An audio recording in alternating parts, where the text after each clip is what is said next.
Hello and welcome to Liminal Tarot for this week. This is the week of February 12th through the 18th.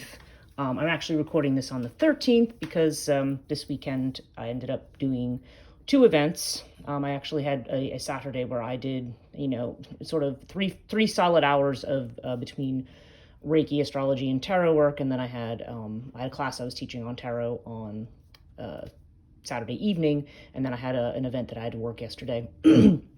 So I have, so I'm a bit behind on this. That and fighting off, migraine headaches at this time of year has been, made me a little bit behind on what I'm trying to do. So once again, apologies for being late. Probably I should just assume that these are going to come out Sunday or Monday, and just, rather than keep saying, yeah, next week will be better, because we hope it will, but we'll see.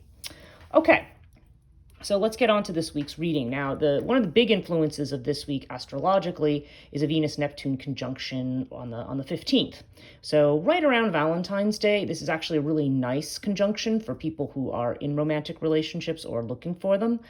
So if the timing is right for you for that kind of a thing, then certainly the astrological aspects are very, very good. And I say that because, sometimes even with the aspects being good, if it's just not the appropriate time or person or place or whatever for us, it may not something may not necessarily come to fruition. But it's a nice energy nonetheless that we're seeing that will extend into the 14th as well. So it's very nice energy from that perspective. Now, this reading is actually a little bit of a mixed bag for this week. Let's start with tarot. I'm using the Prediction Tarot deck, which is actually, as I think I've told people, this is the first deck I acquired in 1988. I did use Cartouche today, my favorite. I'm switching things up a little bit. Some of the same decks, some of them are different. The Antarian Oracle, Moonology, the Yogic Path Oracle, Voices of the Dark Mothers. I tried to use the Lemurian Oracle this time. And then we also have not Wisdom of the Tao. This is the Zen, Osho Zen deck. And then, of course, the Essential Oil Oracle, plus our Norse Rune. Now, in some things, you'll notice that I have two cards, and that is because when I was shuffling, two cards are what popped out. So I always take that as a sign that I need to put down both cards. So we'll begin over here with tarot. Okay, so we have the Ten of Wands, we have the Devil, and we have the Sun. Okay, so this indicates a sense of being kind of overwhelmed by past habits and patterns. In some way, we've gotten ourselves bound up. Now, it can go one way or the other. As I always say with the Devil card, the Devil can mean we are, too ingrained in the sensual world and need to, pull ourselves together, get grounded, get on the path of doing what it is we need to do. But sometimes the Devil comes up when we're too focused on being productive, and what we actually need is to just let our hair down a little bit and, and relax and enjoy the moment. So there just seems to be this tension here. This is very, very strong fire energy, and this is going to be important throughout this reading. But it's being overwhelmed by fire energy. So with the Sun, this promises, it's a nice outcome. It promises a sense of clarity coming during the week or by the end of the week, so that the kinds of stressors that we're seeing early in the week, or this sense of, self-doubt or self-questioning that, maybe we need to let go of. There's definitely a strong sense of letting go and taking a step back. We can overwhelm ourselves very easily. One of the themes this week I've discovered in both readings and just talking to people generally is, and it's a theme for myself too, I'm not going to lie, is a sense that we have to be productive all the time. One of the lessons is, no, you don't have to be productive all the time. It's okay to have downtime. It's okay to let loose and enjoy yourself. You don't have to be watching every dime. You don't have to worry about everything. We always kind of have this constant fear of not having enough, or, not being able to achieve our goals, or not being able to do these things. And the reality is, things are probably going along just fine, but we are definitely still tied to this mindset that makes us overwhelmed. So something to think about there. With Osiris over here, now Osiris is a card of stability. In a way, it's a little bit akin to the Emperor in the tarot deck. But Osiris, definitely a card of Sagittarius energy too. So again, there's more fire here. Emperor tends to be, the Emperor is actually Aries. So yeah, so we're seeing again this fire element here. And when Osiris comes up, there's this, again, there's this sense that you are standing on solid ground. You have a solid foundation. It's the first card in the Cartouche deck, so there's also this sense of, being at the beginning of something. There's another card in the deck called Ta, which is more about actually building a structure or foundation. But this seems to suggest that you can trust your own judgment and that you're in a solid place. Like there's not a need to overthink or to self-doubt when Osiris turns up. Now, if you look at the understanding card over here, which is one of the court cards, I can't remember again. I always forget because when they have the little triangles, I know they mean something on here as to whether it's a page, knight, king, or queen in Osho Zen. Nonetheless, the meaning of the card here is understanding. And what we see here are the birds, and they are flying free. You see that there's like what looks like bars of a cage, but then there's one that's missing and they're flying out. And the message of this card is that, the cage has always been open and you've always been free. So freedom is a double-edged sword. In a lot of ways, when we think about being free, we always say we want to be free. I want to be free to be who I am, to do what I want. But the reality is more like this. We tend to tie ourselves to certain expectations, judgments. A lot of them are from outside of ourselves, about what, we think other people feel we should be, or what we should be doing, or who we are. And yet, understanding is not, so the understanding that you're free actually can be a very scary thing, because it means that, you can take charge of this. That's also an element of Osiris, taking charge of something. You can take charge of this and you can do, you can do things, you can do what you need to do. But you don't want to feel with the understanding card, you don't, we may be walking on shaky ground. We may feel that the ground under our feet is not stable and not firm.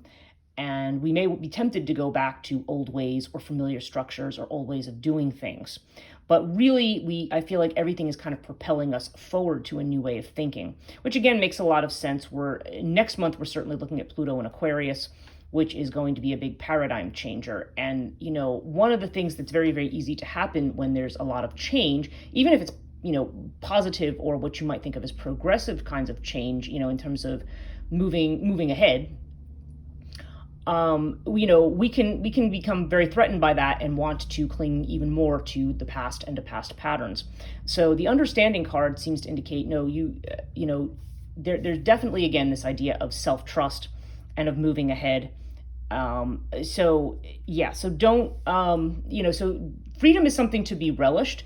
A lot of times though, even though we like freedom, Jim Morrison, I think I'd said it once that, we like our chains. We like to stick to the past and our past patterns, but we definitely have the ability here to move past all that. So the good news is you're free. The bad news is you're free. So you can give that some thought, but basically I think it's reassuring you that you do have what it takes to move ahead and to take advantage of opportunities and to move into the space that really is fulfilling for you in a very authentic kind of a sense. Now let me move over here for a moment. The Norse rune we have is Kano, and it's reversed. Now Kano is the rune of fire. And when it's reversed, it generally means the darkening in the light of something. The fire is under a bushel, or it's, either it's in danger of being snuffed out, or it's just being, kept away. Sometimes this actually comes up when relationships end, but I think, it's basically the darkening of a light. And that, again, I feel like that fits in with this theme of, because when Kano is upright, there's this idea that you want to let your light shine. You want it to be out there. This is where you want to open up, you want to meet new people and so forth, but there's a reluctance to do that with Kano. There's more of a sense of, no, I think right now I feel like I want to retreat and I want to, be away from everybody. And again, just like we see with this card with the open cage, I think there's an encouragement there to not stay in that space, especially in line with everything else. But it does definitely indicate a sense of stress, a sense of fear about opening up and letting that light out. We may be lacking confidence in some way. So I feel that's a sign of moving forward, particularly when I look at the rest of these cards. Now, a place next door is one of the Antarian Oracle cards, and this card is literally a card of getting out and doing something new. There's a lot of Jupiter energy around this card because it's about expanding, it's about learning new things, moving to new places, or just taking a trip somewhere. It's definitely about you don't want to stay in the same place. You don't want to repeat the same stuff. You don't want to be stuck. This is indicating look at your opportunities. Don't look at what you're lacking. Look at what at where you can possibly go next, because it is most definitely not the time to stick to the old. We're moving towards something new. Now up here with the Moonology deck, we have Nothing is Set in Stone. That's the mutable moon. And yeah, this indicates that we're on a path and we may not know what the outcome is. So again, there's a lot of, I think sometimes we have a lot of fear because we want our outcomes to be guaranteed. We want to know exactly where we're going and what's happening. And if I take this risk, this is going to, we like to assess that we know exactly what the outcome is. The reality is with all the assessment tools we have at our disposal, even something like tarot, from a intuitive standpoint, and even all of our numbers-based assessment and things that we do on the more logical level, you still are dealing with the unknown, and that's really a scary thing for a lot of people. But the good news about the Nothing is Set in Stone card is that if you don't like the way things are going, well, yeah, things still have an opportunity to change. If you do, just remember you don't want to give up on the path, because this also tends to be a card that comes up when we lose confidence and we say, I'm doubting where I'm going here. I feel almost like there's the energy of the Seven of Pentacles, like there's almost a futility there, like or feeling of failure, like, okay, I've come this far, I've put all this work in, I'm not really seeing where I'm going. But this card definitely says, things are still very much in the works and very much growing. So don't give up on them just because you're not seeing, the kind of results or gratification that we might want to see right off. And again, it's really interesting. We have Bhuvaneshwari from the Yogic Path deck. And Bhuvaneshwari is one of the Mahavidyas, and she has to do with potential. Okay, when this card comes up, there's this idea of, basically anything goes, anything's possible, and you need to learn to dream big. And that actually fits in with this card here, Geshtanana from the Voices of the Dark Mothers, which is the Dreamer card, which is about dreaming big, although also we see this vine element here, so there may be the sense of needing to prune back, dead branches from that vine, or things that don't support the growth of it. But this is definitely the support of dreaming, looking at potentials. We see these three cards here that definitely have to do with potentials. Now, of course, with Geshtanana, we have the Morrigan, and of course, Morrigan is, she's my favorite. But the Morrigan in this deck is something that can bring in an element of chaos, what I think Ellen refers to as the red mist. It's something that we can be uncomfortable with. And but again, out of that chaos, something really new and great is coming. So so we're caught between dreaming and worrying about the chaos. So that fits in entirely with the rest of the theme that we're seeing here. And once again, I think, the idea is that even if things are chaotic and maybe are a bit painful at the moment, the Morrigan card this tells us that ultimately it is moving towards something new. You are moving towards birthing something new. So don't allow yourself to be discouraged by that. In fact, you want to embrace this sort of chaotic process. That's something I think that is also very much about the future, very much about future positionings of Saturn and Pluto and everything astrologically, is that, get ready to be doing something entirely different. Get ready to, stand on your head and have your values turned upside down. If we, that one of the themes that's come up this week is, back to productivity. And one of the lessons I have had since leaving my, steady, stable, full-time job and doing things like this as my life work has been that, there are days when I just don't feel like doing anything. And most of the time we say, well, you're being lazy and you have to do this and that. And no, and what I've learned is just like, no, actually, you just need to go with that sometimes. Obviously there's deadlines and priorities and things, but sometimes there's just days when it's just like, the energy's not there. It's perfectly okay not to do anything with that. And that's very inimical to our culture of hard work and Protestant work ethic and, capitalistic, being a productive member of society kind of a thing. The reality is that we don't always need to be producing. So, so that's kind of the the theme that we have over there. Now we have air over here. I'm using the Lemurian oracle, which Beyond Lemuria it's called, which I usually don't use that much in these readings, but it is a beautiful deck. And we have air. So air has to do with air. It's exactly what you would think of. All the mercurial things having to do with communication, travel, opening up, new possibilities, looking at new things. Very intellectual. It's Aquarius at its best. Okay, Aquarian energy, because all energies, all astrological energies can be, have positive and negative attributes. And the worst ones of Aquarius could be like very being detached and unfocused. But this has more to do with this idea of innovation and new ideas and communication and reaching out. So again, there's this encouragement towards reaching out amidst some of the doubt and some of the chaos that we have about where we're going. Finally, here we have the Essential Oil Oracle. And again, 2 cards popped out. So let me start with this one. The first one is Rose, and it's the word is compassion. The word here is, the trigger statement is I'm unlovable, and the true statement is I am love. So this is a kind of a good one for Valentine's Day week. It says, your heart is healing and expanding with love. Spend time showering yourself with that love, and then share it with others.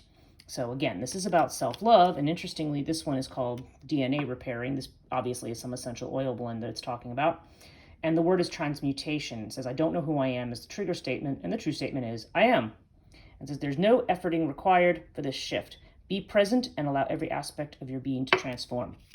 So again, there's this idea of loving yourself, of being reassured that you are in a time of transformation that can be somewhat chaotic, and that can make us want to pull back. But everything else is encouraging that we look at possibilities and move ahead. Time to break out of these patterns. Clarity is definitely coming for these different things. You just need to trust that you are on that path, and that, if things don't feel like they're manifesting for you right away, that time, everything is coming in its proper time, and that time is probably not far off. That's it from me for this week. Thanks again for listening, and until next week.